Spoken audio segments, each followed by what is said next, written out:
Hello friends, welcome to my YouTube channel. दोस्तों, एक बार फिर स्वागत है हमारे इस नए वीडियो में। और आज हम आपके सामने लेकर के उपस्थित हैं इम्तहान का बिहार एसआई का टेस्ट नंबर 11। इससे पहले मैंने 1 से लेकर 7 तक और फिर टेस्ट नंबर 10 ऑलरेडी करा दिया है।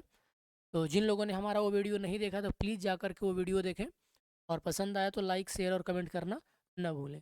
आइए हम अपने वीडियो को शुरू करते हैं। तो आज का हमारा पहला सवाल है कि हमारे सौर मंडल के निम्नलिखित में से किस ग्रह का द्रव्यमान न्यूनतम है? कम द्रव्यमान जो है वो बुध का है। सही आंसर आपका डी हो जाएगा। बुध ग्रह का द्रव्यमान सबसे कम है और बृहस्पति ग्रह का सर्वाधिक है। बुध को स्थलीय ग्रह भी बोला जाता है। पृथ्वी के केंद्र पर किसी वस्तु का द्रव्यमान क्या होगा? तो वो शून्य हो जाएगा। सही आंसर डी हो जाएगा। टकला मकान मरुस्थल कहाँ पर स्थित है? बड़ा ही फेमस डेजर्ट है दोस्तों ये, आपको इसको याद रखना है। तो टकला मकान जो मरुस्थल है ये मध्य एशिया में स्थित है, और यह एक ठंडा मतलब कि कोल्ड डेजर्ट है। ये मध्य एशिया में है और ये कोल्ड डेजर्ट है। ये साइबेरिया के नज़दीक होने के कारण ये ठंडा होता है। इसका अधिकांश भाग में चीन का कब्जा है। याद रखेंगे, टकला मकान जो डेजर्ट है, एक तरीके का कोल्ड डेजर्ट है, मिडिल एशिया में है ये, और इसके अधिकतर भाग पर चीन का कब्जा है। राष्ट्रीय एटलस और विषयगत मानचित्र संगठन यानी कि NATMO, national atlas and thematic mapping organisation is located at. तो ये कहाँ लोकेटेड है? तो दोस्तों ये लोकेटेड है कोलकाता में। सही आंसर क्या हो जाएगा? Option A. अगला है कि हॉर्स अक्षांश किसके वायुमंडलीय दाब कटिबंधों में होते हैं? तो ये होता है उपोष्ण उच्च दाब यानी कि सब ट्रॉपिकल हाई प्रेशर बेल्ट में। सही आंसर आपका ऑप्शन सी हो जाएगा। तो भूमध्य रेखा से 30 से 35 डिग्री अक्षांशों पर कितना? 30 से 35 डिग्री अक्षांशों पर दोनों गोलार्धों में उच्च वायु दाब की एक पेटियां पाई जाती हैं। इन पेटियों को हॉर्स लैटिट्यूड के नाम से जाना जाता है, या इसको अश्व अक्षांश भी कहते हैं। जापान में होन्सु नामक द्वीप किस लिए प्रसिद्ध है? तो सबको पता होगा कि ये तेल के लिए प्रसिद्ध है। होन्सु द्वीप पर तेल के साथ साथ जिंक और कॉपर भी पाया जाता है। जापान की राजधानी टोक्यो होन्सु के मध्य पूर्व में स्थित है। मतलब कुल मिलाकर के ये है कि जापान की राजधानी भी होन्सु द्वीप पर ही है। तो ये तेल के लिए फेमस है। निम्नलिखित में से कौन सा एक लगून झील नहीं है? तो देखिए, अष्टमुडी झील, चिल्का झील और पेरियार झील। पेरियार नहीं, पुलिकट झील। ये आपका 3 यानी कि ए बी और डी ये लगून झील है। पेरियार झील आपका लगून झील नहीं है। चिल्का, अष्टमुडी और पुलिकट झीलें लगून झील है। ये रेत एवं क्ले के निक्षेपण द्वारा सागरीय जल के अलगाव से निर्मित चैलनों से बनी है। और पेरियार एक लगून झील नहीं है, जो मैंने पहले ही बता दिया। नेक्स्ट क्वेश्चन, तो मैचिंग टाइप का क्वेश्चन है आपके सामने। ये बहुत पूछा जाता है दोस्तों, दरोगा के एग्जाम में मैचिंग टाइप के क्वेश्चन बहुत पूछे जाएंगे। तो आप प्लीज़ इसकी प्रैक्टिस करके जाएंगे। कम से कम नहीं तो आपको 100 मैचिंग क्वेश्चंस आपको कर लेने हैं, क्योंकि वो 10 से 15 मैचिंग क्वेश्चन आपको आना ही आना है लगभग। तो देखिए, आपको मैचिंग करना है। श्वेत क्रांति किससे रिलेटेड है? तो दुग्ध उत्पादन से रिलेटेड है। पीली क्रांति तिलहन उत्पादन से रिलेटेड है, ये सही है। नीली क्रांति का संबंध समुद्री उत्पादन से है, ये भी सही है। स्वर्णिम क्रांति का संबंध जूट उत्पादन से है। तो सही आंसर क्या हो जाएगा? 1 2 3 4। निम्न में से किस जगह ज्वालामुखी की सक्रियता अधिक पाई जाती है? तो ज्वालामुखी की सक्रियता सबसे ज़्यादा हवाई द्वीप पर पाई जाती है, और ये इस द्वीप पर अमेरिका का शासन है। विश्व में पाई जाने वाले ज्वालामुखियों का लगभग 2/3 भाग प्रशांत महासागर के दोनों तटीय भागों में पाई जाती है, और ये जो हवाई द्वीप है ये भी प्रशांत महासागर में ही स्थित है। अब युग्म पर विचार करना है कि हॉर्मुज जल संधि, सुंडा जल संधि और बेरिंग स्ट्रेट, ये सब स्ट्रेट का नाम दिए हैं। आपको बताना है कि ये कहाँ कहाँ किस महासागर या सागर को जोड़ते हैं। देखिए, हॉर्मुज जल संधि जो है वो फारस की खाड़ी और ओमान की खाड़ी को अलग करती है। तो ये तो गलत हो गया आपका पहला, मतलब ये सही मिलान नहीं है, इस दृष्टिकोण से ये गलत है। और सुंडा जल संधि जो है दोस्तों, ये जावा सागर और हिंद महासागर को जोड़ता है, ये तो सही है। और बेरिंग स्टेट, ये जो बेरिंग स्टेट है दोस्तों, ये भूमध्य सागर और अटलांटिक महासागर को जिब्राल्टर संधि से जोड़ती है। कौन? हॉर्मुज संधि। भूमध्य सागर एक मिनट फिर से सुन लेंगे इसको। जो जिब्राल्टर जल संधि है ये भूमध्य सागर और अटलांटिक महासागर को जोड़ती है। कौन सी जोड़ती है? तो जिब्राल्टर जल संधि जोड़ती है। किसको? भूमध्य सागर और अटलांटिक महासागर को। तो देखिए 2 और 3।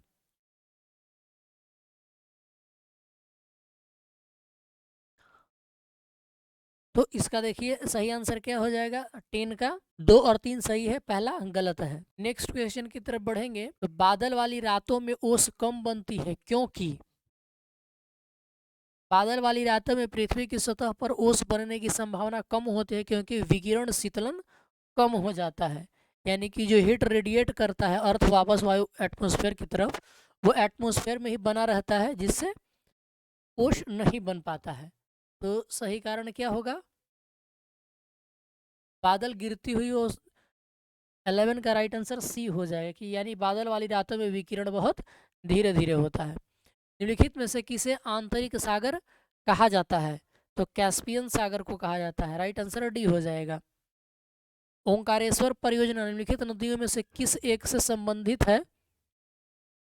तो ये नर्मदा नदी से संबंधित है। ओंकारेश्वर बांध जो है मध्य प्रदेश के खंडवा जिले में मंदाता के ठीक ऊपर नर्मदा नदी पर एक गुरुत्वाकर्षण बांध है। इसका नाम नीचे की ओर स्थित ओंकारेश्वर मंदिर के नाम पर रखा गया है।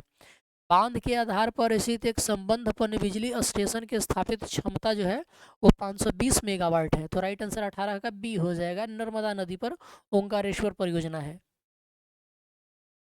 यदि पृथ्वी पर वायुमंडल नहीं होता तो दिन और रात के बीच तापमान चरम पर क्या होता? बढ़ जाता, कम हो जाता, या वैसे ही रहता, या तेजी से घटता बढ़ता रहता?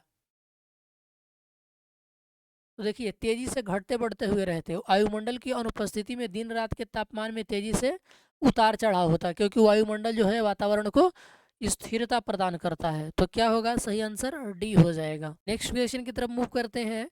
तो निम्नलिखित में से कौन सा इन सीटू संरक्षण के अंतर्गत शामिल नहीं है? तो देखिए इन सीटू में बोटेनिकल गार्डन्स नहीं आते हैं, राष्ट्रीय उद्यान, वन्य जीव अभ्यारण्य और बायोस्फीयर रिजर्व, ये सब इन सीटू कंजर्वेशन के एग्जाम्पल। लेकिन बोटानिकल गार्डन जो होता है वो एक्स सीटू कंजर्वेशन का एग्जाम्पल होता है। तो 14 का राइट आंसर क्या हो जाएगा? बी हो जाएगा। एक्स सीटू का मतलब क्या होता है कि जंगल से बाहर ले जा करके जानवर को संरक्षित करना। लेकिन इन सीटू में क्या होता है कि जहाँ जानवर का घर है या पेड़ पौधों का घर है वहीं पे उनको संरक्षित करना, वो इन सीटू कंजर्वेशन कहलाता है। क्षेत्रफल की दृष्टि से भारत का सबसे बड़ा राज्य कौन सा है? तो ये राजस्थान है। सही आंसर क्या हो जाएगा? 15 का सी हो जाएगा। इसका क्षेत्रफल जो है वो 34,22,000 ये 3,42,239 किलोमीटर है, स्क्वायर किलोमीटर है। 3,42,239 स्क्वायर किलोमीटर। अब नदी है और सहायक नदी है, आपको मैचिंग करना है। तो देखिए इसका राइट आंसर 19 का बी है, 4123। मतलब ए का क्या हो जाएगा? 4 हो जाएगा, 2 का क्या हो जाएगा? 1 हो जाएगा, और सी का 2 हो जाएगा, और डी का 3 हो जाएगा। राइट। सही आंसर क्या हो जाएगा? 19 का बी हो जाएगा, 4123। महात्मा गांधी राष्ट्रीय उद्यान कहाँ अवस्थित है दोस्तों? तो ये पोर्ट ब्लेयर में है। राइट आंसर आपका डी हो जाएगा, यानी कि अंडमान निकोबार में है। एक राष्ट्रीय उद्यान है और यह पोर्ट ब्लेयर से 29 किलोमीटर की दूरी पर स्थित है। नेक्स्ट क्वेश्चन की तरफ बढ़ेंगे। तो नेक्स्ट क्वेश्चन ये है कि निम्नलिखित में से कौन सा भारतीय राज्य कर्क रेखा के उत्तर में स्थित है? तो बहुत ही सिंपल सा आंसर है इसका। मणिपुर जो राज्य है ये भारत के कर्क रेखा के ऊपर में स्थित है। सही आंसर क्या हो जाएगा आपका? बी। कार्डमम हिल्स जिन राज्यों की सीमा पर स्थित है वह है, यानी कि कार्डमम हिल्स जो है ये किन दो राज्यों की सीमाओं पर मिलते हैं? और ये केरल और तमिलनाडु की सीमाओं पर मिलते हैं। राइट आंसर क्या हो जाएगा? सी हो जाएगा। कार्डमम पहाड़ियाँ भारत के पश्चिमी घाट का दक्षिणी विस्तार है। इसका सर्वाधिक विस्तार केरल और तमिलनाडु में ही देखने को मिलता है। आईएमएफ की पूंजी किसके योगदान से बनती है?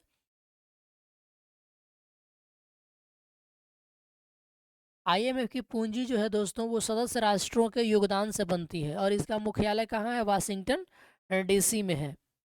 तो इसका राइट आंसर सी हो जाएगा। वर्तमान में IMF के कितने सदस्य देश हैं? तो 19 सदस्य देश हैं। 19 नहीं, 190 सदस्य देश हैं, और 190वां जो राष्ट्र बना है वो अंडोरा बना है, याद रखिएगा। IMF का 190वां राष्ट्र कौन बना है? अंडोरा बन गया है। नेक्स्ट क्वेश्चन ये है कि इनमें से कौन सा अयोध्या में निर्माणाधीन राम मंदिर का वास्तुकार है? तो राम मंदिर के वास्तुकार है चंद्रकांत सोमपुरा जी।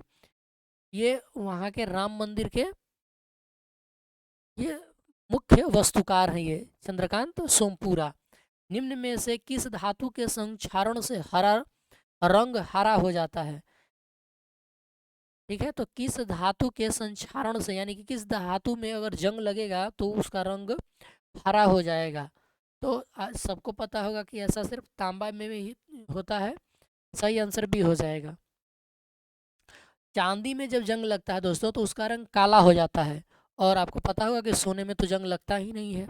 तो चांदी में जब जंग लगता है तो वो काला, और तांबे में जंग लगता है तो हरा हो जाता है। नेक्स्ट क्वेश्चन पढ़ेंगे तो किस धातु को क्विक सिल्वर के नाम से जाना जाता है? तो क्विक सिल्वर जो है वो मरकरी को कहते हैं, राइट आंसर डी हो जाएगा। सबसे भारी धातु ओस्मियम है और सबसे हल्की धातु लिथियम होती है। निम्न में से कौन सी अभिक्रिया आदर्श गैस समीकरण को प्रदर्शित करती है? तो PV बराबर nRT, ये आदर्श गैस समीकरण को निरूपित करता है। एक अल्फा किरण के निकलने से द्रव्यमान संख्या में कितने इकाई की कमी होती है? तो आपको पता होगा कि अल्फा हीलियम आयन को कहते हैं, 2 इलेक्ट्रॉन्स 4 इनका मास नंबर होता है। तो 28 का सही आंसर क्या हो जाएगा? 4 हो जाएगा। रबर के वल्वनीकरण में किसका उपयोग होता है? यानी कि वल्कनाइजेशन ऑफ रबर में सल्फर का इस्तेमाल किया जाता है। 29 का सही आंसर क्या हो जाएगा दोस्तों? बी हो जाएगा। सामने रखी दर्पण में पीठ के पीछे की ओर दीवार को पूरा देखने हेतु दर्पण की न्यूनतम लंबाई कितनी होनी चाहिए? तो राइट आंसर 30 का ए हो जाएगा, दीवार की 1/3।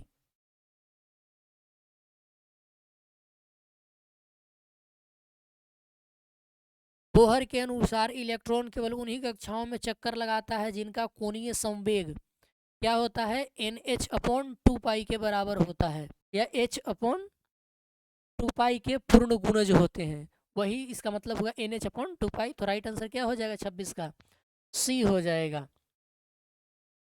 ठीक है ना, बोर के परमाणु सिद्धांत आपने पढ़ रखा होगा, उसी का ये क्वेश्चन है।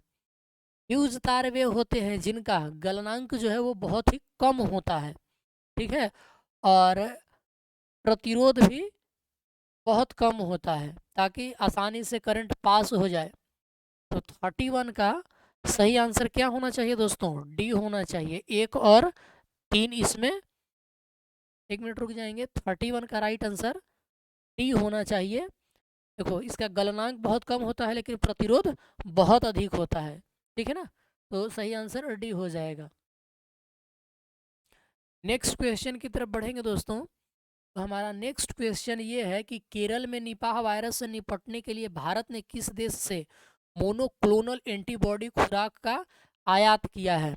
तो 32 का आपका सही आंसर हो जाएगा सूडान। भारत ने केरल में निपाह वायरस संक्रमण के इलाज के लिए ऑस्ट्रेलिया से मोनोक्लोनल एंटीबॉडी का आयात किया है। इसमें सूडान कोई ऑप्शन नहीं है और सही भी नहीं है वो, आप फिर से सुन लेंगे आंसर, ये ऑस्ट्रेलिया सही आंसर है। 13 सितंबर 2023 को भारत को पहला C295 मेगावाट परिवहन विमान प्राप्त हुआ, जिसे औपचारिक रूप से IAF को सौंप दिया गया। तो ये था 33 का राइट आंसर सी हो जाएगा, सिवले स्पेन में, ठीक है ना, ये दक्षिणी स्पेन का एक शहर है सिवले, जहां पर भारतीय वायुसेना को सौंप दिया गया है। कौन सा? C295 मध्यम सामरिक परिवहन विमान, एक तरीके का विमान है। अब सूची 1 और सूची 2 को मिलाना है। लाउड स्पीकर किसको किसमें चेंज करता है? देखिए, विद्युत बल्ब जो है इलेक्ट्रिक एनर्जी को हीट एनर्जी या लाइट एनर्जी में कन्वर्ट करता है, तो ये सही हो जाएगा। विद्युत ऊर्जा को प्रकाश ऊर्जा में बदलता है। जनरेटर क्या करता है? तो इलेक्ट्रिक एनर्जी को, जनरेटर का काम क्या होता है? मतलब डायनेमो को ही इलेक्ट्रिक जनरेटर की संज्ञा दी गई है। तो वो आपका यांत्रिक एनर्जी को यानी कि मैकेनिकल एनर्जी को इलेक्ट्रिकल एनर्जी में कन्वर्ट करता है। माइक्रोफोन क्या करता है दोस्तों? माइक्रोफोन ये ध्वनि ऊर्जा को विद्युत ऊर्जा में बदलता है। सही आंसर क्या हो जाएगा? ए हो जाएगा इसका। और एक बच गया आपका कौन सा? Loud speaker. तो लाउड स्पीकर क्या करता है? विद्युत ऊर्जा को ध्वनि ऊर्जा में बदलता है। ठीक है ना? तो इसका राइट आंसर रहेगा 3241। ये 3241 सही आंसर क्या हो जाएगा? सी हो जाएगा। चलिए नेक्स्ट क्वेश्चन की तरफ बढ़ेंगे। तो अगला सवाल ये है कि सियाचिन में ऑपरेशन के रूप में तैनात होने वाली पहली भारतीय अधिकारी कौन बनी है? तो 34 का राइट आंसर हो जाएगा शिवा चौहान। 12 नए चंद्रमाओं की खोज के साथ अब किस ग्रह के सबसे अधिक चंद्रमा हो गए हैं? तो इसका सही आंसर हो जाएगा बृहस्पति का। तो 12 नई चंद्रमाओं की खोज के साथ बृहस्पति के पास अब किसी भी अन्य ग्रह की तुलना में सबसे अधिक चंद्रमा है और इसकी आधिकारिक संख्या जो है वो 92 हो गई है। यानी कि बृहस्पति के पास अब 92 मून्स हो गए हैं। निम्नलिखित में से किस खाड़ी देश को एससीओ में एक संवाद भागीदार के रूप में शामिल किया गया है? एससीओ का मतलब शंघाई कोऑपरेशन ऑर्गेनाइजेशन। तो किस जो खाड़ी देश हैं उनको इसमें एज ए संवाद भागीदार के रूप में शामिल किया गया है? तो ये सऊदी अरब को शामिल किया गया है। सही आंसर आपका ऑप्शन ए हो जाएगा। अखिल भारतीय बाघ आकलन 2022 के अनुसार बाघों की आबादी की ऊपरी सीमा कितनी अनुमानित की गई है? तो ये अनुमानित किया गया है। तो अगर हम बात करेंगे 2022 की तो ये बताया गया था 3167 हो गई है। लेकिन अभी जो ये संख्या आई है ये औसत संख्या 3682 है, जो कि 6.1% की सराहनीय वार्षिक वृद्धि को दर्शाता है। इसका राइट आंसर बी हो जाएगा। अब 3682 से बढ़ करके ये हो गया है 3925। वृद्धि कितनी हुई है? 6.1% की। ठीक है, नेक्स्ट क्वेश्चन की तरफ बढ़ेंगे। तो राष्ट्रीय जलवायु सम्मेलन 2023 का आयोजन भारत के किस शहर में किया गया? तो ये लखनऊ में किया गया 10 अप्रैल 2023 को। सही आंसर आपका ऑप्शन ए हो जाएगा। नेक्स्ट क्वेश्चन की तरफ बढ़ेंगे। तो केंद्रीय मंत्रिमंडल ने सभी मौसम में किस स्थान से कनेक्टिविटी प्रदान करने के लिए सिकुला सुरंग के निर्माण की मंजूरी दे दी है? तो ये लद्दाख में पड़ता है ये, और ये 4.1 किलोमीटर की है सिकुला सुरंग। तो इनको केंद्रीय मंत्रिमंडल ने सभी मौसम में कनेक्टिविटी प्रदान करने के लिए मंजूरी दे दी है। सही आंसर डी हो जाएगा, लद्दाख। राष्ट्रीय युवा संसद महोत्सव 2023 केंद्रीय युवा कार्यक्रम एवं खेल मंत्रालय भारत सरकार के द्वारा नई दिल्ली में आयोजित की गई। इसका थीम या विषय क्या था? तो इसका राइट आंसर हो जाएगा एक बेहतर भविष्य के लिए विचार, विश्व के लिए भारत। सही आंसर आपका ऑप्शन ए है। विश्व शरणार्थी दिवस किस तिथि को मनाया जाता है? तो ये मनाया जाता है 20 जून को। सही आंसर क्या हो जाएगा? बी हो जाएगा। अब देखिए इसमें 7 जुलाई भी है। तो 7 जुलाई को भाला फेंक दिवस मनाया जाता है, क्योंकि इसी दिन नीरज चोपड़ा जी ने ओलंपिक में गोल्ड मेडल जीता था। तो 7 जुलाई को भाला फेंक दिवस मनाते हैं, 14 अप्रैल को अम्बेडकर जयंती मनाते हैं, और 23 मार्च को विश्व मौसम विज्ञान दिवस मनाते हैं। तो आप तीनों को याद रख लेंगे। वित्त वर्ष 2022-23 में भारत का कुल कोयला उत्पादन लगभग कितना था? तो दोस्तों ये था 893.08 मेट्रिक टन। सही आंसर डी हो जाएगा। और 2022-23 के दौरान कोयले का जो अखिल भारतीय उत्पादन है ये 14.76% की सकारात्मक वृद्धि के साथ ये 893.08 मेट्रिक टन हो गया है। आपको वृद्धि भी याद रखना है कितना? 14.76%। और डिजिट भी याद रखनी है कि 2022-23 में कोयले का उत्पादन कितना हुआ? तो 893.08 मेट्रिक टन। नेक्स्ट क्वेश्चन की तरफ पढ़ेंगे।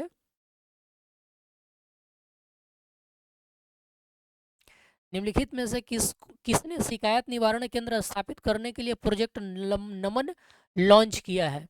तो प्रोजेक्ट नमन का संबंध किस किस संस्था से है सिंपली। तो अगर ये राइट आंसर हो जाएगा इसका दोस्तों, भारतीय सेना का ये प्रोजेक्ट नमन लॉन्च किया गया है, जो दिग्गजों और जो जान गंवाने वाले लोग थे उनके कर्म परिजनों की सुविधा और शिकायत निवारण केंद्र के रूप में ये काम करेगा। ठीक है, तो नमन जो योजना है या प्रोजेक्ट है ये भारतीय सेना ने लॉन्च किया है। सही आंसर सी हो जाएगा।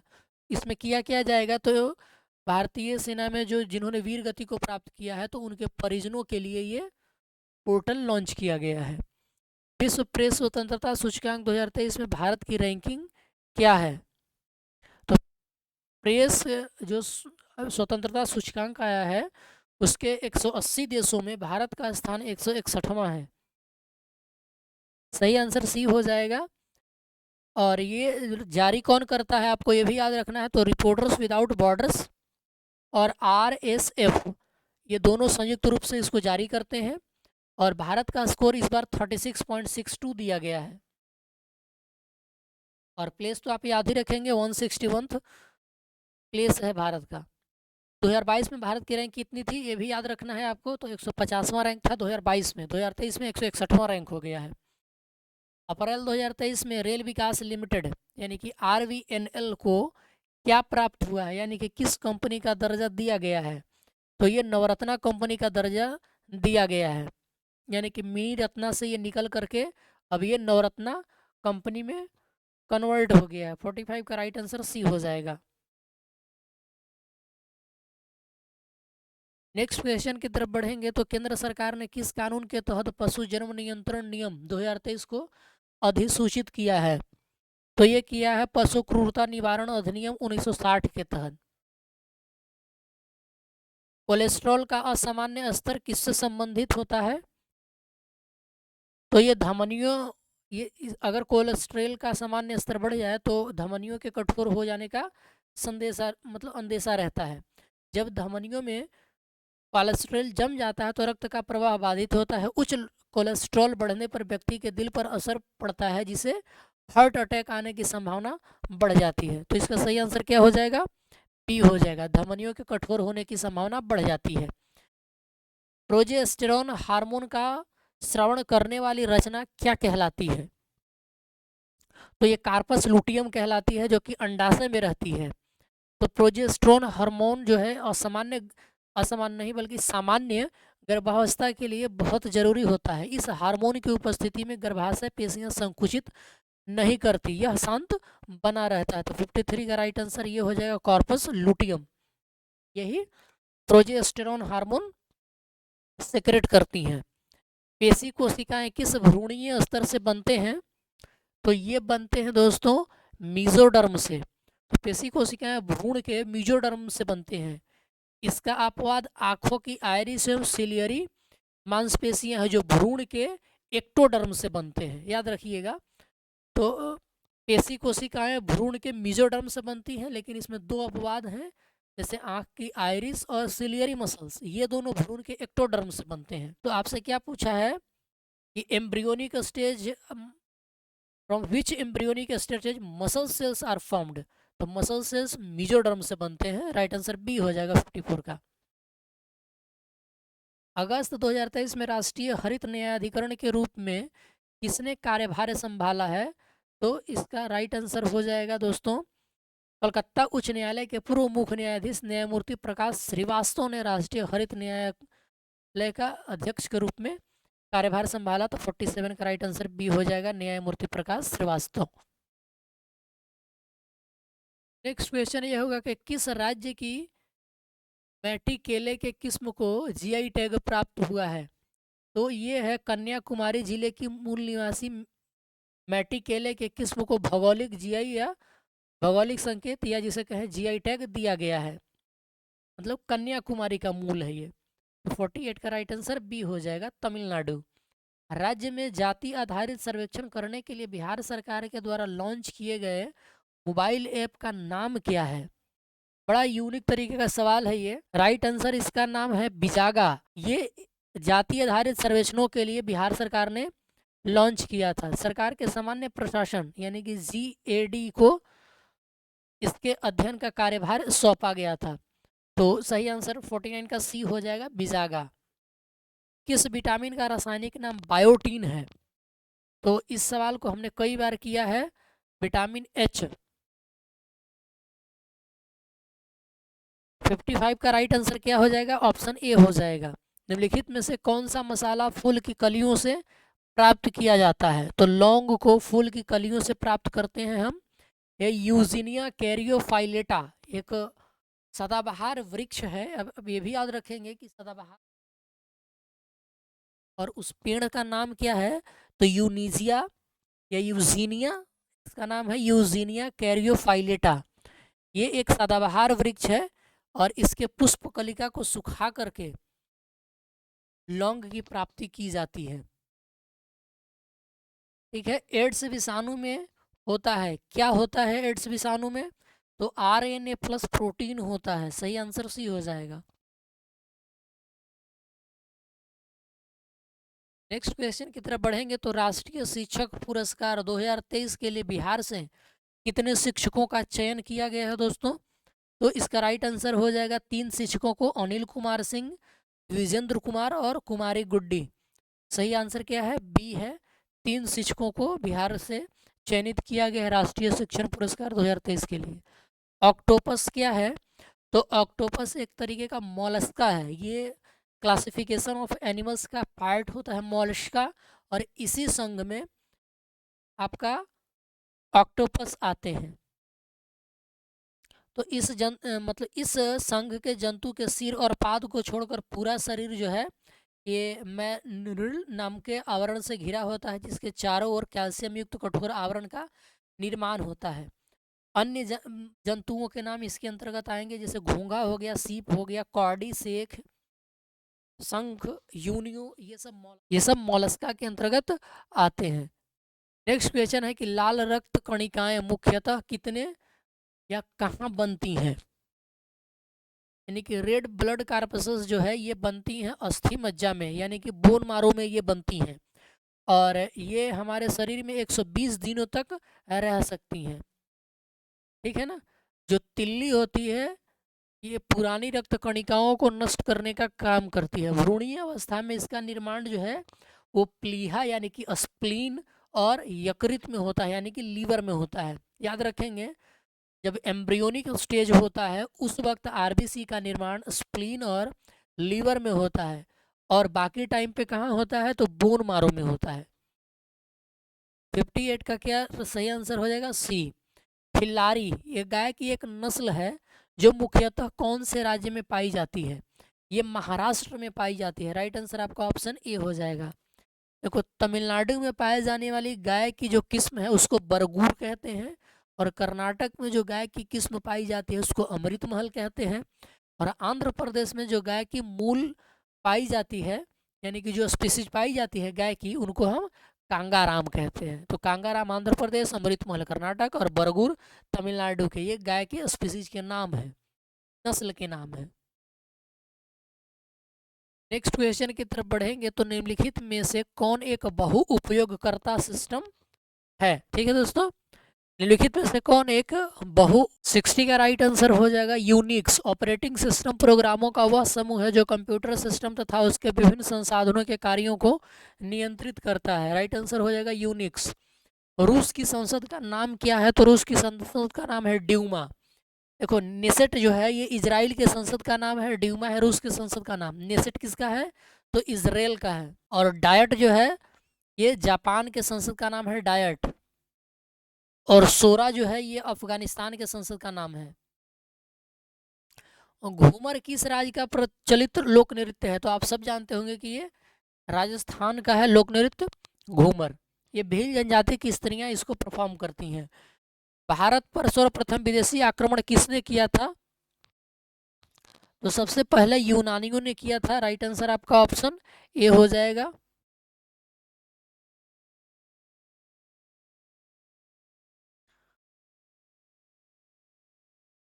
हालांकि दोस्तों देखा जाए तो इसका आंसर भारत पर सर्वप्रथम विदेशी आक्रमण किसने किया था? तो भारत पर सर्वप्रथम विदेशी आक्रमण ईरान के हखमनी वंश के राजाओं ने किया था। हखमनी वंश के संस्थापक साइरस द्वितीय ने भारत पर आक्रमण किया, जो असफल रहा था। भारत पर आक्रमण करने में सफलता हखमनी वंश के शासकों द्वारा शासक दारा प्रथम यानी कि डारियस प्रथम ने प्राप्त करी थी। इसने सर्वप्रथम गांधार को जीतकर फारसी साम्राज्य में मिलाया था। भारत का पश्चिमोत्तर भाग ये डारियस के साम्राज्य का 20वां राज्य बना था। ईरानी आक्रमण से भारत पर बहुत ज़्यादा प्रभाव भी पड़े थे। तो सही इसका आंसर देखा जाए तो ईरानी होगा, ठीक है ना। तो भारत पर सर्वप्रथम विदेशी आक्रमण ईरानियों ने किया। ऋग्वेद में किस जैन तीर्थंकरों की चर्चा हुई है? तो ऋग्वेद में 2 जैन तीर्थंकर ऋषभदेव और एरिस्टोनेमी के नाम का उल्लेख मिलता है। 66 का राइट आंसर ऑप्शन ए हो जाएगा।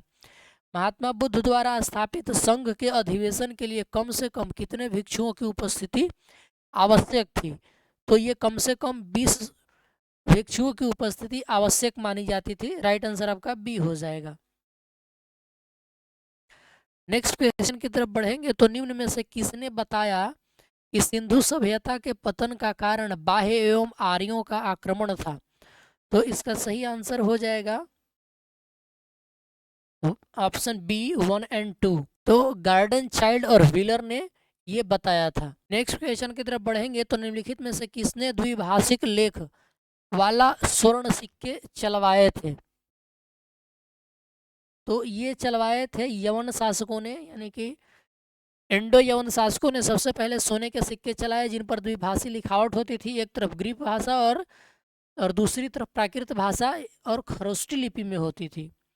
वे सोने, चांदी और तांबे के सिक्कों का प्रयोग करते थे। सोने के सिक्का जो था वो 133 ग्रेन वजन का हुआ करता था। तो 68 का राइट आंसर क्या हो जाएगा? बी हो जाएगा, इंडो यवन। किस वंश के शासकों ने दिल्ली सल्तनत पर सबसे अधिक वर्षों तक शासन किया? राइट आंसर ऑप्शन ये हो जाएगा, तुगलक वंश। तो गुलाम वंश 1206 से 1290 ईस्वी तक, खिलजी वंश 1290 से 1320 ईस्वी तक, और तुगलक वंश 1920 से 1414 1920 नहीं 1320 से 1414 ईस्वी तक, सैयद वंश 1414 से 1451 ईस्वी तक, और लोधी वंश 1451 से 1556 ईस्वी तक शासन किए थे। चलिए नेक्स्ट क्वेश्चन है आपका, शासक है और जीते गए क्षेत्र को मैचिंग करना है। तो 64 का राइट आंसर सी हो जाएगा, 1, 2 और 3। यानी कि बिंबिसार ने अंक को जीता, अजातशत्रु ने लिच्छवी को जीता और शिशुनाग ने अवंती को जीता। ठीक है, राइट आंसर आपका 1, 2, 3 हो जाएगा। किस शासक ने शाहरुख नाम के चांदी के सिक्के चलवाए थे? तो ये बाबर ने चलवाए थे। सही आंसर आपका ऑप्शन ए हो जाएगा। चलिए नेक्स्ट क्वेश्चन की तरफ बढ़ेंगे। तो आपको मिलान करना है तोहफा-ए अकबर शाही, तबाकत-ए अकबरी, पादशाहनामा और शाहजहांनामा। ये सब कौन कौन इससे संबंधित है, ये आपको मिलान करना है। तो देखिए, तोहफा-ए अकबर शाही अब्बास खां शेरवानी जी का है, ठीक है। और तबाकत-ए अकबरी तारीख-ए निजामी निजामुद्दीन अहमद का है। इसे मुगल काल का नीरस पुस्तक भी कहा जाता है। तारीख-ए निजामी ये निजामुद्दीन अहमद का है। तो ये आपका सही है। पादशाहनामा शाहजहांनामा आपका सादिक खां का है। और पादशाहनामा क्या हो जाएगा इसका सही आंसर? 71 का 1, 2, 3, 4। पादशाहनामा अब्दुल हमीद लाहौरी का, शाहजहांनामा इनायत खां का। सही आंसर आपका ऑप्शन ए है, 1, 2, 3, 4। डेनिस भारत कब आए थे? तो ये 1616 ईस्वी में आए थे। इनमें से कौन सी रिपोर्ट विश्व बैंक के द्वारा प्रकाशित नहीं की जाती है? तो मानव विकास सूचकांक, जो कि यूएनडीपी के द्वारा जारी किया जाता है। तो मानव विकास सूचकांक जो है ये यूएनडीपी जारी करती है, ये विश्व बैंक जारी नहीं करती है। मुस्लिम लीग द्वारा कब पाकिस्तान दिवस मनाया गया था? तो ये 23 मार्च 1943 को मनाया गया था। सही आंसर डी हो जाएगा। 23 मार्च 1943 को मुस्लिम लीग के द्वारा पाकिस्तान दिवस मनाया गया। सर्वप्रथम इकबाल ने 1930 में लीग के इलाहाबाद अधिवेशन में द्विराष्ट्र का सिद्धांत दिया था। चौधरी रहमत अली ने पाकिस्तान शब्द दिया। और 23 मार्च 1940 को लीग के लाहौर अधिवेशन में पाकिस्तान का प्रस्ताव औपचारिक रूप से पारित हुआ, जिसकी अध्यक्षता मोहम्मद अली जिन्ना ने की थी। मुस्लिम लीग ने दिसंबर 1943 के कराची अधिवेशन में विभाजन करो और छोड़ो यानी कि डिवाइड एंड क्विट का नारा दिया।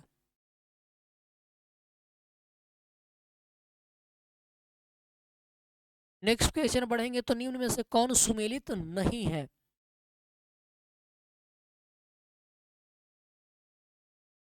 तो 73 का राइट आंसर डी हो जाएगा, कार्नवालिस तृतीय आंग्ल मराठा युद्ध, ये आपका सही नहीं है। देखिए बक्सर का युद्ध ये 22 अक्टूबर 1764 को लड़ा गया था। अंग्रेजी सेना का नेतृत्व किसने किया था? हेक्टर मुनरो ने। आंग्ल नेपाल युद्ध 1814 से 1816 के बीच हुआ था। लॉर्ड हेस्टिंग्स थे इस समय। 1816 में सुगौली की संधि हुई थी। और फोर्थ आंग्लो मैसूर युद्ध 1799 ईस्वी में हुआ था। गवर्नर जनरल लॉर्ड वेलेस्ली थे। टिप्पू सुल्तान इस युद्ध में मारे गए थे। और थर्ड आंग्लो मराठा युद्ध 1816 से 19 के बीच हुआ था। गवर्नर जनरल लॉर्ड हेस्टिंग्स थे। और इसके पश्चात मराठा परिसंघ कंपनी के साम्राज्य में मिला लिया गया था। किसने कहा था कि जिन्ना विभाजन चाहते हैं या नहीं, अब हम स्वयं विभाजन चाहते हैं? तो ये सरदार पटेल जी ने कहा था 20 फरवरी 1947 को। ये इटली ने अपने वक्तव्य के दायरे में भारत विभाजन की योजना तैयार की थी। तो ये जो स्टेटमेंट है ये सरदार पटेल का है। 1919 ये 79 का राइट आंसर ऑप्शन ए हो जाएगा। नेक्स्ट क्वेश्चन है कि निम्न में से किस संस्था की स्थापना दादा भाई नेरोजी ने किया था? देखिए 1, 2 और 3 यानी कि Bombay association, London India society और ईस्ट इंडिया एसोसिएशन। 74 का राइट आंसर बी हो जाएगा। ये तीन ब्रिटिश इंडिया एसोसिएशन की स्थापना इन्होंने नहीं करी थी। सूर्य सेन को कब गिरफ्तार किया गया था? तो 16 फरवरी 1933 को सूर्य सेन को गिरफ्तार किया गया था। सही आंसर क्या हो जाएगा? बी, 16 फरवरी 1933 को। बंगाल में सूर्य सेन ने इंडियन रिपब्लिक आर्मी की स्थापना की। इन्हें मास्टरदा भी कहा जाता था। सूर्य सेन ने इंडियन रिपब्लिक आर्मी के सदस्यों के साथ मिलकर के 18 फरवरी 1930 को चटगांव में ये चटगांव शस्त्रागार लूट लिया था। 16 फरवरी 1933 को सूर्य सेन को गिरफ्तार कर 12 जनवरी 1934 को उनको फांसी दे दी गई थी। तो गिरफ्तार कब हुए थे? 16 फरवरी 1933 को। फांसी कब दी गई थी? 12 जनवरी 1934 को। गांधी इरविन समझौता कब हुआ था? तो 5 मार्च 1931 को दिल्ली में गांधी इरविन समझौता हुआ था। 76 का राइट आंसर डी हो जाएगा, इनमें से कोई नहीं।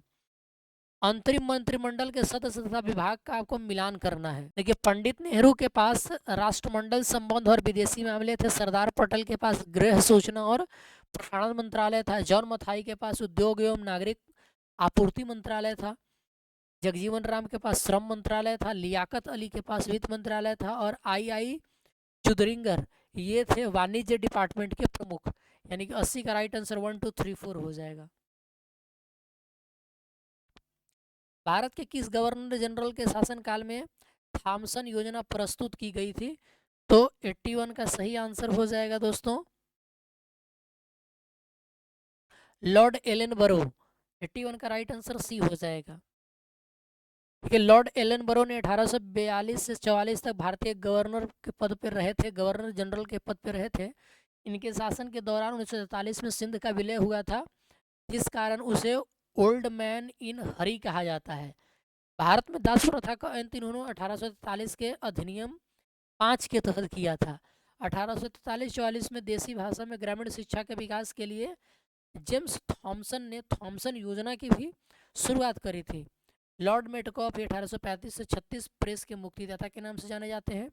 और लॉर्ड हार्डिंग प्रथम ये 1844 से 48 के बीच रहे थे। प्रथम आंग्ल ब्रिटिश आंग्ल युद्ध इन्हीं के समय में हुआ था। और 1845-46 लाहौर संधि 1846 इन्हीं के समय हुआ था।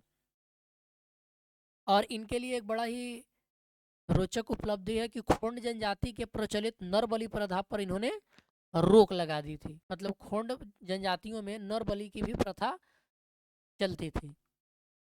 बंगाली समाचार पत्र का प्रकाशन किस भाषा में हुआ था? तो ये अंग्रेजी में हुआ था। सही आंसर बी हो जाएगा। देखिए बंगाली अंग्रेजी समाचार पत्र का नाम है बंगाली, लेकिन वो किस भाषा में छपता था? तो अंग्रेजी भाषा में छपता था। संविधान सभा की प्रमुख समितियां एवं उनके अध्यक्षों का कौन सा मिलान सही नहीं है? तो इसमें सही नहीं कौन सा? तो नियम समिति जवाहरलाल नेहरू, ये सही नहीं है। तो नियम समिति के अध्यक्ष डॉक्टर राजेंद्र प्रसाद थे, जबकि जवाहरलाल नेहरू संघ शक्ति की समिति के अध्यक्ष थे। 83 का सी हो जाएगा सही आंसर। निम्न में से कौन मौलिक कर्तव्य नहीं है? तो धर्मनिरपेक्षता का पालन करना ये मौलिक कर्तव्य नहीं है। 88 का राइट आंसर सी हो जाएगा। राज्यसभा और लोकसभा में दोनों के अधिकार निम्न में से मामलों के समान है। राइट आंसर आपका ऑप्शन ए हो जाएगा 1 और 2, यानी कि राष्ट्रपति के निर्वाचन और उपराष्ट्रपति के निर्वाचन दोनों में लोकसभा राज्यसभा समान है। निर्वाचन में अनुच्छेद 21 के अंतर्गत प्राण एवं दैहिक स्वतंत्रता में निम्नलिखित में से किसको शामिल किया गया है? यानी कि life and personal liberty under article 21 include, तो क्या क्या इनमें इंक्लूड होता है? निजता का अधिकार, जीविकोपार्जन का अधिकार, अपील करने का कानूनी अधिकार।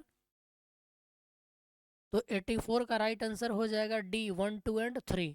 तो सर्वोच्च न्यायालय ने 2017 में अपने एक महत्वपूर्ण राइट टू प्राइवेसी के अंतर्गत अनुच्छेद 21 के अंतर्गत इसको शामिल किया था। तो 84 का क्या हो जाएगा? ऑप्शन ए, केवल ए होगा ये।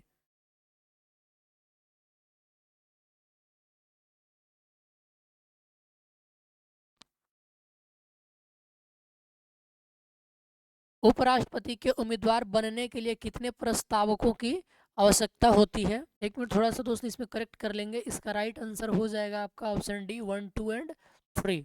84 का उपराष्ट्रपति के उम्मीदवार बनने के लिए कितने प्रस्तावकों की आवश्यकता होती है? तो इसका राइट आंसर हो जाएगा 20 प्रस्तावकों की आवश्यकता होती है।